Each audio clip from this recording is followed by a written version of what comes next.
Man, I feel weird calling this baby an it. What do you call it? Here, and you know what? Here's what you want me to call it. For those folks that have an issue, I have not seen them eat yet.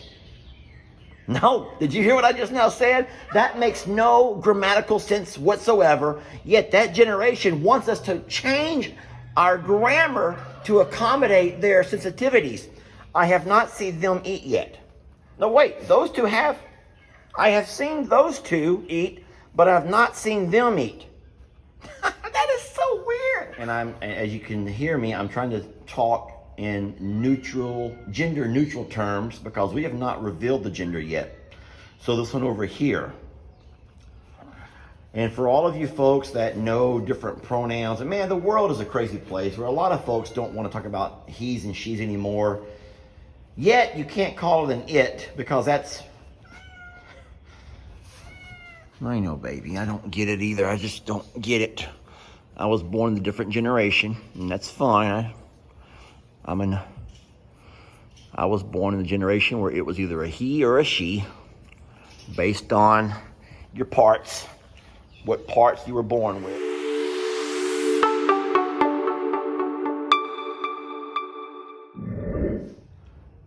I know this looks a little bit strange to you all, but you're wondering, Lester, what are you doing with those buckets?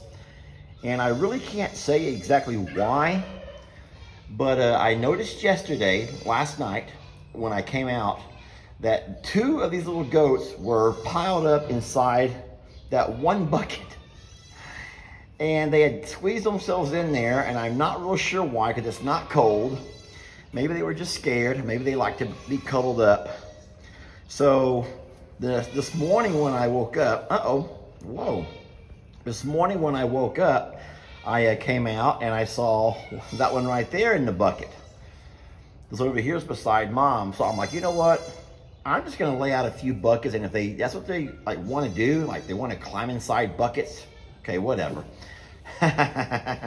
So I've laid 3 additional buckets out so they don't have to all try to squeeze into one. Of course, they may prefer to squeeze into one. I'm not sure. You know what else I could do? I've seen this before. I'm gonna take Dixie's food trough.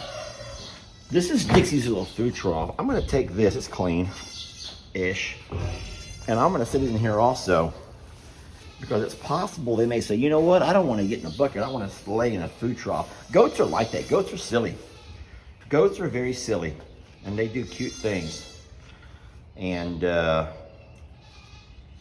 yeah. So now they have options. I was hoping to video one of them climb inside that bucket. But hey, goats also do things on their own time. Animals in general are like that. Have y'all noticed that that's the way it is with kids? You see your kid doing something really cute, and so you want to go grab your camera to share that moment with everybody else. And then once you grab your camera, you cannot get that kid to repeat what they were doing or to re-say what they had just said for anything. And you're just like, darn it, why didn't I have the camera rolling the first time? Because I believe every single one of us have witnessed moments of viral video material. Seriously. It's just that we don't have the cameras out when it happens. And so all we have is we can tell what we saw. Yesterday I saw something really cute that no one would ever believe me unless you saw it yourself. I can tell you about it, but it's not the same. So these same buckets, I use these buckets for everything. A lot of jobs when I feed, I use these buckets right over here. And so yesterday I had one bucket mixed with oatmeal, and I'd gone out for the pigs. And I poured all of the contents into the pig bowls, and there was a little bit of oatmeal residue on the bottom of one of the buckets. Nothing big. Anyway, I laid that bucket down while I went and did a few of the little jobs. Well, Pig Newton came by and pretty much walked inside the bucket to eat some of the leftover oatmeal, residue from the bottom, that stuff that gets stuck to the bottom of the bucket. And Pig Trudy, she saw Newton with his head inside that bucket. And man, she was so jealous. I'm sure she just imagined that he was getting all kinds of good stuff that she wasn't getting. So she left her food bowl and she ran over and stuck her head inside the same bucket. Now the problem is, Pig Newton's head fits in the bucket easily. But Pig Trudy's a big girl. And so Pig Trudy puts her head in the bucket with Newton, and all of a sudden it gets stuck. But listen, they both try to back out, but they're stuck and they can't get their head out of the bucket. And so, okay, that little brown one's about to back himself in there. Y'all watch this. And so all of a sudden, Pig Newton and Pig Trudy are, what do they call that? Conjoined twins or something, where they're like joined at the head. And they are walking around with that bucket on their head. And I had no camera out to video it. Guys, listen to me. I'm not going to lie. I got my phone out as fast as I could. And I got the bucket off their head. And I set that bucket down again. And I just kept hoping to recapture that moment. Oh, I wanted to recapture that moment. But nope, even though they both continued to put their heads in the bucket, it didn't get stuck this time, and they were... But man, if y'all could have seen Pig Trudy and Pig Newton, and the way they were trying to run around the pasture with that bucket stuck on their head, and they couldn't separate themselves because it was stuck. It's so adorable. This one over here is not as active as the other two. This one over here is the one that was born last, one that was born breeched. You might have saw the little video where Ellie had to kind of assist. And as you can hear me, I'm trying to talk in gender neutral terms because we have not revealed the gender yet. But Kitty, Lester has found himself in a moment where he should probably just stop talking now.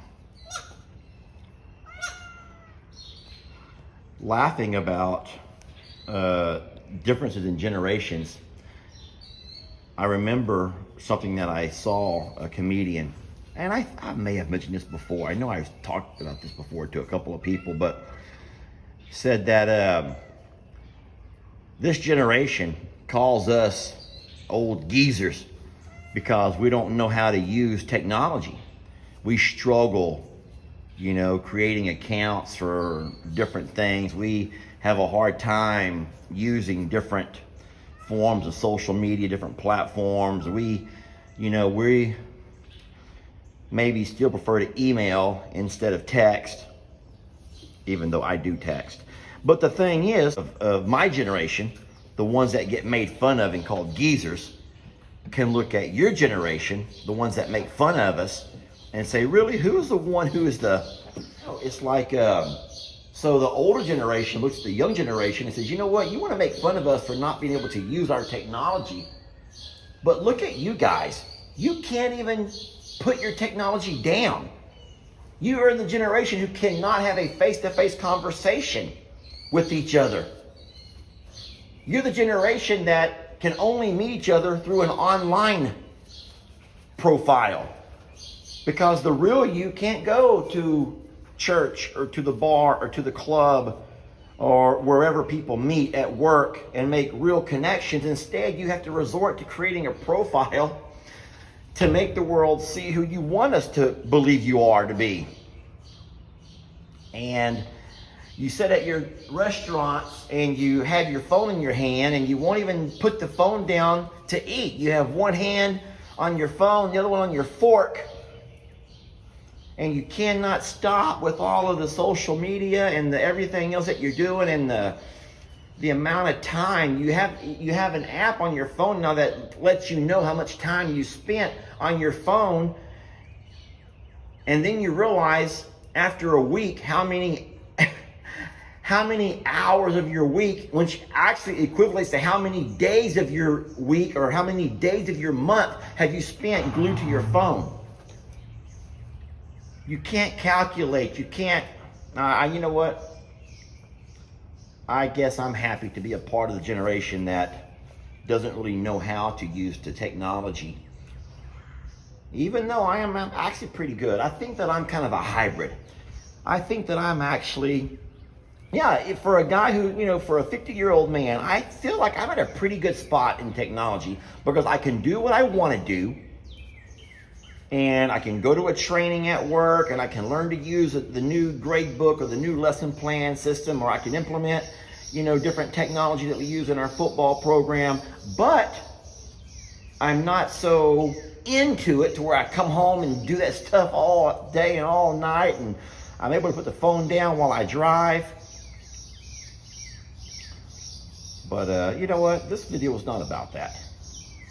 This video was not even about that. And so here we are, 11 minutes in. I'm going to go ahead and say, you know what? Let's go ahead and get off that subject. Hey, no disrespect to either generation. Seriously, it doesn't matter, guys. I also come from a generation where you can agree to disagree. Seriously, listen to me. And hear this expression. It's okay to disagree with each other. We're not supposed to all share the same opinions. We can agree to disagree. All right, so I'm leaving out of here with two concerns. Mother's cough, obviously, that doesn't sound good, but I have it on video. We'll take that snippet and we will send that to our vet. I don't want to pick her up and take her in because that's going to disrupt all of this. But I do want to see what's going on with that. The vet may end up coming out. Did y'all see that? I don't know why she chooses to go in the one where the mama's feet is at, though. That's silly to me. And then I also want to keep an eye on this little baby over here because, like I say, I just came out this morning. You hear the rooster crow. But this over here has not moved a whole lot. And I'm not going to force it to get up yet. I mean, it's alert. It's looking around and everything else. And I did see it eat. Man, I feel weird calling this baby an it. What do you call it? Here, and you know what? Here's what you want me to call it. For those folks that have an issue, I have not seen them eat yet. No, did you hear what I just now said? That makes no grammatical sense whatsoever. Yet that generation wants us to change our grammar to accommodate their sensitivities. I have not seen them eat yet. No, wait, those two have. I have seen those two eat, but I have not seen them eat. That is so weird. Oh my goodness. What are you doing over here creeping up on me? Look. Guys, if you don't already know, I don't know when they're going to get this video, but this little baby is the very first one that we actually hatched. And Jamie and I both, for the first time in our old lives, our whole lives have never seen that process. We've seen it on National Geographic. Yeah, but not in real life. But in real life, to actually hear it chirp inside the egg. Watch the egg move. To watch the egg wobble, wobble, wobble, and move. And one little fleck comes off. It was amazing. Don't give it all away. You got a video of that, don't you? It was amazing, yes. Yeah, Jamie has a video. You look really pretty. What's going on? You got a Zoom coming up? Yeah. You coming out to listen to me talk about the generation? Seduction beast, and my little chick was all alone, so I had to. Don't ask why I got all those buckets laid out there. This is a new bedding system. No, well, they keep wanting to crawl in the bucket, but they're trying to share, and they were too crammed. So I put a bucket for all of them, and they want to stay in the one that has the feed, and I'm not sure why. But also, Mom has a little cough we need to address. Okay. And I have not talked about gender at all. I'm still referring to them as gender neutrals, as far as thems. Oh boy. And we had a little talk about that. You may have to help me edit this video before I release it to keep, so that I don't offend anybody.